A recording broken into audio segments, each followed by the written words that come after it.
We remain steadfast in our commitment in delivering local news that matters. Stories that inspire. Enriching the lives of Filipinos in the Philippines and across the globe. This is your GMA Regional TV. Buong puso para sa Pilipino. Kini ang At Home with GMA Regional TV.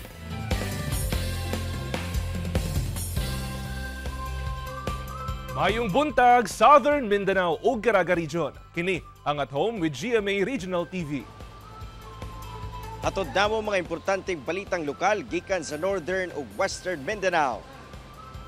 Kini ang pinakahalapad nga pagbalita gikan sa South Central Mindanao. Aniya na mga unang balita.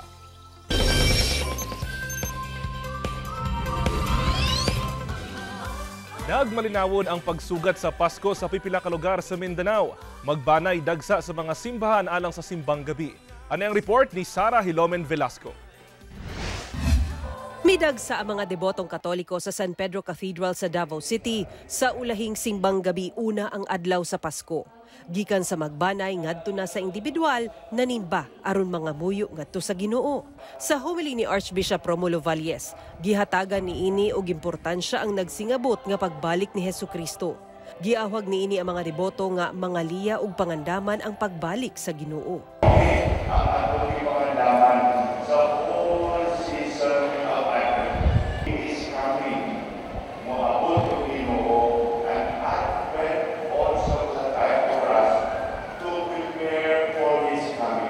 Human sa misa, nakahigayon ang magbanay ug magbarkada nga manuroy og saksihan ang nindot nga Christmas display sa Davao City Hall.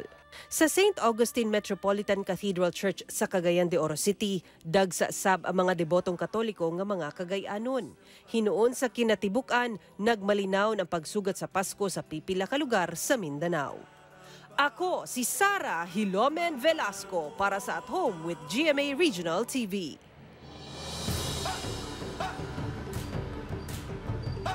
Duhang patay samtang tulo ang samdan human gidaro sa military truck sa Task Force Davao ang namalengke sa Bangkerohan Public Market sa Davao City. Dead on the spot ang duha ka mga biktima samtang samdan ang laing tulo pa human kinigipang daro sa usa ka military truck sa Task Force Davao pasado alas 5 sa buntag kagahapon bispera sa Pasko December 24. Sa pakighinabi sa Super Radio Davao kang Police Major Marvin Hugos, Station Commander sa San Pedro PNP, gibilin matud pa sa driver ang sakyanan nga nag-andar aron makapangihi. Apan kalit kining gisakyan sa usa ka lalaki o gipadagan o gibanggaan ang mga biktima. Samtang gilayong nadakpan ang sospek o gikustudiya na sa San Pedro PNP. Padayon ang investigasyon sa kapulisan bahin sa insidente. Nagpaabot sa ilang pahasubo ang Davao City LGU ug Task Force Davao ngadto sa mga nahabiling pamilya o gipaniguro nga mahatagan og tabang alang sa ilang panginahanglan. Transport strike nakatakdang ipahigayon sa grupong Transmission Piston Davao sa Davao City karong Miyerkules, December 27. Gikumpirma sa grupong Transmission Piston Davao nga magpahigayon kini og halapad nga transport strike sa Dakbayan. Sa gipahigayon nga press conference sa grupo, gibutyag ni Larry Arhiles, presidente sa Transmission Piston Davao, nga ana sa kapin 6,000 ka mga PUJ drivers ug operators ang gibara-baraang mosalmon sa strike. Protesta sa grupo nga dili ipadayon sa national government ang PUV modernization program. Hunungon ang Davao Bus Project ug matabangan ng mga PUJ drivers ug operators sa rehabilitasyon ug transition sa mga existing PUJ units. Gipunting sabdiine ang kaminungdanon sa pagkonsulta sa mga drivers, operators, commuters ug komunidad sa pagbugna sa mga lokal nga programa sa kagamhanan. Nasinati ang magnitude 5.3 o 5.2 nga linog sa Hinatuan, Surigao del Sur, Domingo sa buntag. Sumala sa FIVOX, 10:20 sa buntag nabati ang magnitude 5.3 nga linog kung asa natala ang epicenter ni ini sa Hinatuan, Surigao del Sur. Dunay kinigilawmon nga 10 kilometers og tectonic ang origin. Samtang nabati 11:02 sa buntag ang magnitude 5.2 nga linog, natala ang epicenter ni ini sa susamang munisipalidad. Duna sab gilawmon nga 10 kilometers og tectonic ang origin. Natala ang intensity 2 sa Bislig City, Surigao del Sur. ug Intensity 1 sa Tandag, Surigao del Sur ug Nabunturan, Davao de Oro. Mga kapuso, lauman ang not so Merry Christmas tungod karong semana posibleng musaka ang presyo sa produktong petrolyo nga ipatuman ugma December 26. Musaka ang presyo sa gasolina ug diesel gikan sa piso ug 40 centavos matag litro ngadto sa piso ug 60 centavos matag litro. Samtang ang kerosene musaka og piso ug 80 centavos matag litro. Sumala sa Department of Energy Oil Industry Management Bureau, ang pagsaka sa presyo sa produktong petrolyo gumikan kana sa paglikay sa mga oil companies ug tanker owners sa Red Sea ug sa pagpang-atake sa rebeldeng grupo sa mga barko sa rehiyon. Mga kapuso, karong adlaw sa Kapaskuhan, nata diri karong buntaga sa Kugod Market dinhi sa Cagayan de Oro City. Kung diin atong namatikdan nga medyo mingaw pa ang atong kadalanan ingon man ang atong kapalingkihan. Mga kapuso, karon ang sitwasyon diri sa Kugod Market diri sa Cagayan de Oro City. Mingaw pa ang atuang palengke no. Dili susama sa mga naandan nga adlaw kung diin mga ingon-aning oras sa pasado alas 8 pa lamang sa buntag, dagsa na ang mga mamalita ingon man ang mga mamaligyaay. Gani nakita nato dito sa may sulod nga bahin nga adunay pipila ka mga vendors nga wala na maligya karong higayuna tungod sab siguro sa pagsugat sa Pasko kaganinang kadlawon. Diri sa gawas nga bahin aduna tay makita nga pipila ka mga ambulant vendors, adunay mga namaligya og kaning mga lingin-lingin nga prutas sama sa mga tinuhuan o kultura sa ato mga Pilipino nga pagmusugat og bagong tuig o adunay mga okasyon swerte matod pa ang pagpundo o pagpalit og mga prutas nga napurma og lingin. Ang ato mga kadalanan matikdan nato nga mingaw pa ang mga nagabiyahe na sakyanan gani adunay pipila ka mga public utility vehicles nga wala gayud o gani kanay makita nato sa to ang mga TV screen karon walay pasahero. Mingaw gid kayo ang panahon karon dili susama sa mga naandan nga mga adlaw nga kung ingani mga oras busy na gid kayo ang kadalanan diri sa Kugod Market diri sa Cagayan de Oro City. Pero karon kita nato nga mingaw kayo ang lakad sab sa panahon mga kapuso atong mamatikdan nga adunay pagka dagom ang panahon gani adunay panaligsik busa ngadto sa mga nagplano nga mogawa sila mga balay mulaag bakaha kauban ilaha mga ilahang banay mubanik baka mulaag baka sa ilang mga banay o sa inyong mga barkada pagdala mo og payong kay siyempre wa ta kabalo sa dagan sa panahon basin mo ulan.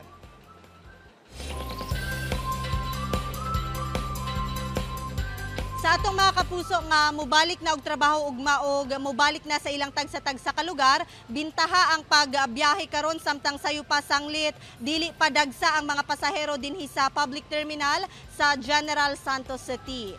As of 8:10 karong adlaw, kamatikdang pipila pa lang ang mga pasahero dinhi sa Eusebio Bulaong Public Terminal sa General Santos City.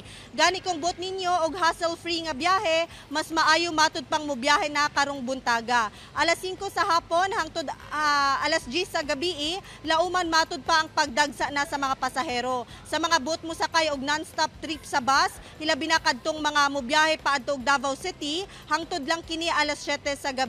Samtang sa karon kamatikdang mingaw pasab ang mga nagunang kadalanan dinhi sa General Santos City. Sumala sa General Santos City Police Office, malinawon ang pagsugat sa Pasko kagabi. Gani ilang gilauman nga wala gayod mahitabo nga untoward incident karong holiday season. Kini ang At Home with GMA Regional TV. Mga kapuso, atong sayron ang kasamtangang sitwasyon dinha karon sa Central Park, Bangkal, Davao City kung asa libuan kadabawenyo ang midagsa alang sa tinuig nga pahalipay sa pamilyang Duterte.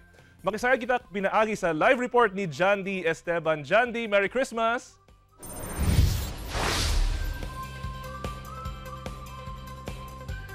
Yes, Kent. Merry Christmas. Merry po ang Christmas sa mga nipila din karon sa Central Park sa Bangkal sa Davao City. Alang na sa tinuig nga pahalipay sa Pasko ni kanhi President Rodrigo Duterte kay ang kadaghanan sa ilaha nakadawat na og pinaskuhan nga mga food pack. So karon makita niyo din sa akong likod nga padayon ang linya o padayon pod ang pag-apod-apod o mga pinaskuhan gikan sa kanhi presidente. 1,552 ang gideploy nga pulis. Wa pay labot niya na ha ang force multipliers nato. So karon gilahi ni nila ang sistema karon. Kung atong itandi sa nakalabayng tuig nga pahalipay, mas hanay ang sistema karon gilahi ang lalaki o ang babae og by batch ang kining pagpasulod no sa mga mukuha sa kining pahalipay no gikan sa ato ang presidente. Sa karon as of this hour naabot na dito sa highway ang linya. So karon mangita ta atong interviewon ning mga Hi sir, good morning. Diri sa ta sir. Nganong unsa man imong gilinyahan dinhi? Unsa imong gilauman nga madawat? Grocery. Grocery. Oh, mga pak, mga singon siya masama hatag sa mo. Unsang oras ka naglinya? Alas 12. Alas 12? Dinhi na ka na Pasko. Ana dito po Pasko ba alas 12:30. Pag guman sa Pasko dinhi na ka. Okay, tinuig ning paglinyan mo dinhi. Tinuig. Okay, sige, dagan salamat sir. Naunhan na noon ka. All right. So mauna dinhi Kent no ang sitwasyon dinhi, taman sa nay maglinya apuran na sila uga pinaskuhan. So basinapay mo apas din ha. So kung dili ni sila mahurot, padayon gihapon ang pagapod-apod. Balik sa imo diha, Kent. Tigang salamat Jandy og Merry Christmas sa inyo diha.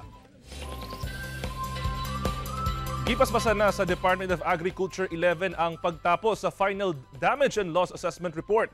Aron mahanay na ang tabang alang sa mga apektadong mag-uuma tungod sa bagyong Kabayan. Ano ang report ni Jandy Esteban? Sa initial na report sa Department of Agriculture Region 11, ang Humayan ang pinakadako og danyo sa Davao Region tungod sa bagyong Kabayan. Probinsya pa lang sa Davao de Oro ug Davao Oriental ang nakasumite og initial nga report sa DA. Sa Davao de Oro, mukabat na sa kapin 7 million pesos ang nadanyo sa agriculture sector. Kapin 900 hectares nga Humayan ang nadaot, 76 hectares sa Maisan ug anaa sa kapin 1,700 ka mag-uma ang apektado. Ang Davao Oriental wala pa makonsolidate tanan kung pila ang damage pero sa karon anaa sa sobra 600 hectares ang nadanyos nga Humayan. Sobra 50 ka hektarya sa high value crops naapektuhan sab ang Maisan ug Kalubihan. Duna say natalang danyo sa Davao del Norte apan wala pa kini makasumite og report kanila. Sumala sa DA, matabangan nila sa karon ang mga apektadong mag-uuma pinaagi sa buffer stocking program. Ubos sa programa manghatag ang buhatan ug mga seedlings. Kung mas mulobo pa ang damage and which is dili na makaya i-cover sa to ang buffer stocking program, we can access the QRF by January. Kasi at pagpasok ng January, automatic may replenish na new budget si national for QRF. So if ever nga di ta matagaan, pwede ta mo request sa National Disaster Risk Reduction and Management nga Council nga i-facilitate sa atong RDRMC nga counterparts. Giklaro sa DA nga nakatoka sila sa recovery o rehabilitation sa mga apektadong umahan. Once na okay na yung area, ay safe na yung place to resume the crop production, then we will provide them the necessary production inputs po para maka-build back better, maka-resume ang kanilang livelihood po. Gina-validate na lang sa matag probinsya ang epekto sa agrikultura aron makasumite na og final damage and loss assessment report. Ako si Jandy Esteban para sa At Home with GMA Regional TV.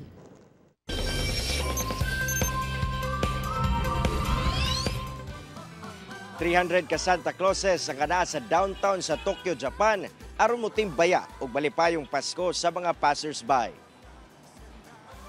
Nidagsa sa downtown sa Tokyo ang kana sa 300 ka Santa Claus aron mo timbaya og malipayong Pasko sa mga tao sa business district sa Tokyo o mga shopping districts. Ang mga Santa Claus ang mga trabahante sa lugar nga naka-outfit og midiretso sa usa ka event sa Marunouchi District sa Tokyo Station.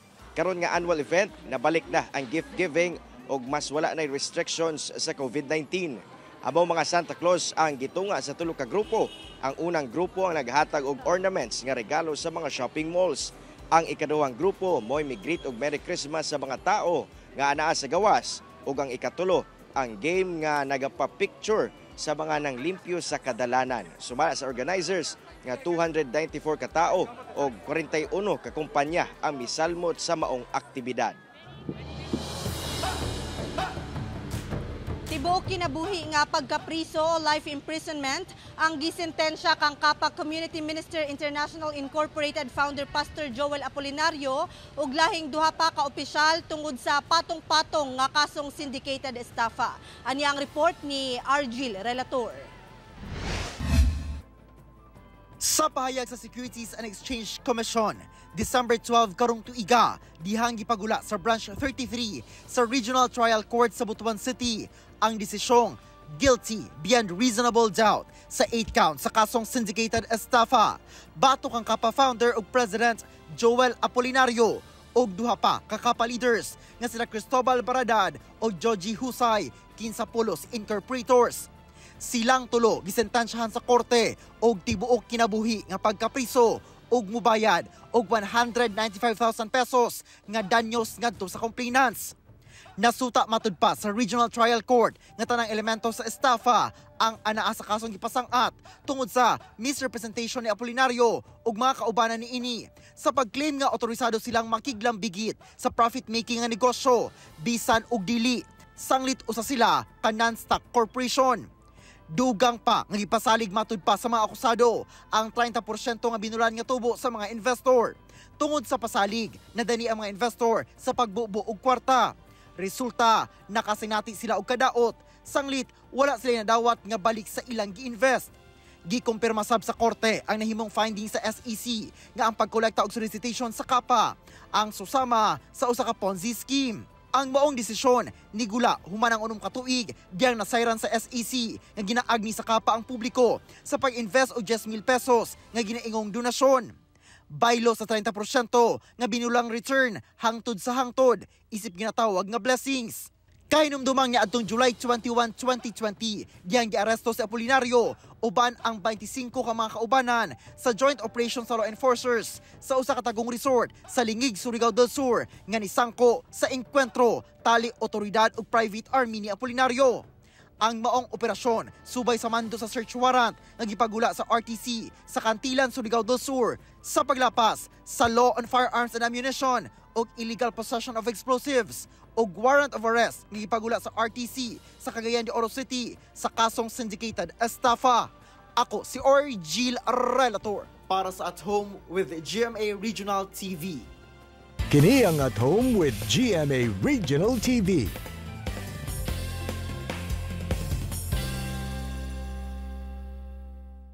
Philippine basketball icon Samboy Lim o mas nailhan nga The Skywalker mipanaw na sa edad nga 61. Mipanaw na ang Philippine basketball legend nga si Samboy The Skywalker Lim sa edad nga 61 niadtong Sabado, December 23. Gianunsyo kini sa iyang official social media account. Si Lim giila usa sa 40 greatest player list ug 9-time champion samtang gadula alang sa San Miguel Beer Men gikan 1986 hangtod 1997. Duna kini gold medal sa 1985 FIBA Asia Championship, 1983 ug 1985 edition sa Southeast Asian Games. Kabahin kini sa national team sa 1990 Beijing Asian Games nga nakadaog og silver medal ug bronze medal sab sa 1986 Seoul ASEAN Games.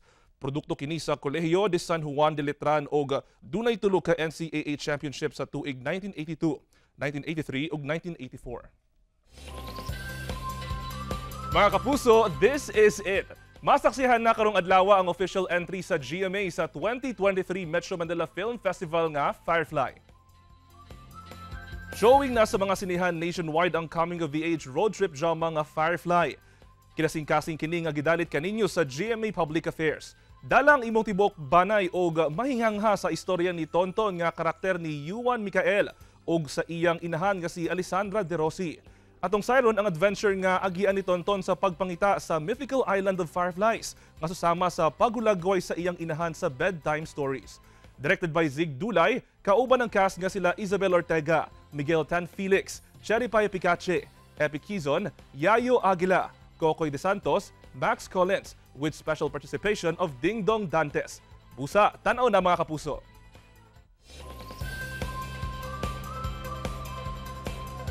Gikalipay sa kapin 80 ka hog racer sa South Cotabato ang mga baktin nga ilang nadawat gikan sa Department of Agriculture.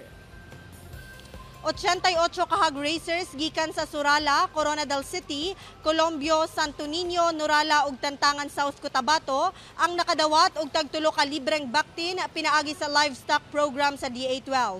Ang Integrated National Swine Production Initiatives for Recovery Expansion Program ang nagpondo sa maong proyekto. Tumong niini mapatasan pa ang produksyon sa baboy ug masiguro nga paigo ang supply sa baboy sa probinsya. Ang maong mga baboy gipailawom sa 40 ka adlaw nga clinical trial period aron masiguro nga ASF free kini. Samtang human ang pipila ka bulan gikan sa pagdawat sa mga benepisyaryo sa maong mga baktin, i-monitor og i-assess sila sa DA12 aron masiguro nga naatiman nila kini og tarong og masiguro nga mapalambo gayod ang hog industry sa probinsya. Tahas nga protektahan ang nasod Pilipinas sa bisan unsang hulga sa seguridad. Gipakita sa makasakop sa Western Mindanao Command ang pagsaulog sa 88th anniversary sa Armed Forces of the Philippines. Nakigiusa ang mga opisales lakip mga enlisted personnel sa Western Mindanao sa dungan nga nationwide flag raising, interfaith prayer service o Thanksgiving Mass isip pagsaulog sa 88th anniversary sa Armed Forces of the Philippines. Dugang niini, pipila sab ka mga miyembro sa Westmincom ang nag-renew sa ilang Pledge of Allegiance sa Republic of the Philippines. Maton sa mensaheng ipaambit ni AFP Chief of Staff General Romeo Browner Jr. ang ilang tahas nga protektahan ang nasod ug katawhan sa bisan unsang hulga. Gipasalamatan sab ni Westmincom Commander Lieutenant General William Gonzales ang mga opisyales, kasundaluhan, airmen, sailors, marines ug civilian human resources nga katambayayong sab sa Territorial Defense Operations gawas sa Internal Security Operations. So, truly inspiring and motivating gayod ang mga istorya nato this morning. Sama ni ining lyrics sa kanta nga alapaap sa Eraserheads. Buksan ang puso at isipan, paliparin ang kamalayan.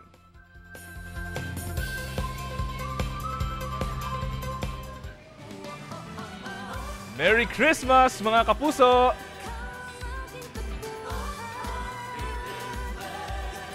Mao kadto ang mga ulihing balita sa Mindanao karong adlaw. Mamahimo ninyo kining makita pag-usab pinaagi sa pagbisita sa official website sa GMA Regional TV o bisita ang among official YouTube channel o i-click ang subscribe button para sa pinakaulahing balita.